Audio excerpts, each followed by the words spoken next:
Magandang Recording na ba? magandang tanghali sa pamilya namin sa B-Rose. Nandito na kami ngayon sa Infanta, Quezon. Ay, hindi pala, Real Quezon na pala to. Kasi umikot na kami.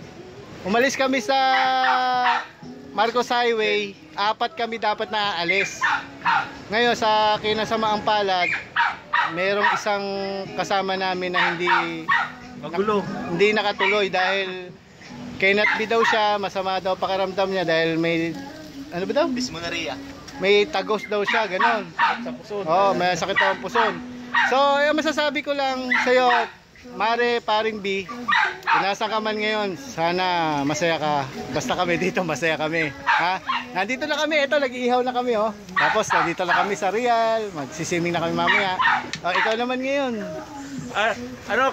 Kay B, na-request pa kita ng ng sinama pa kita sa PAS.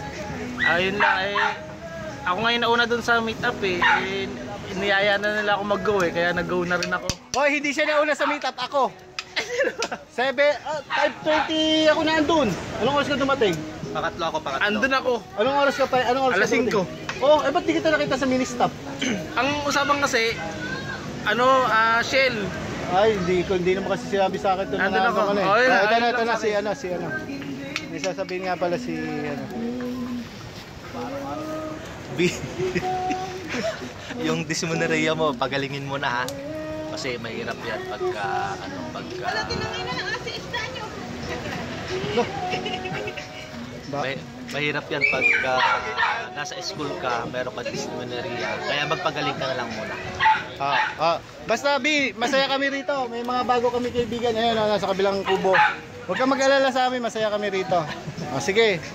Bye-bye. Ay, yung mga B-Rose family dyan, ingat kayo dyan. God bless. Happy New Year.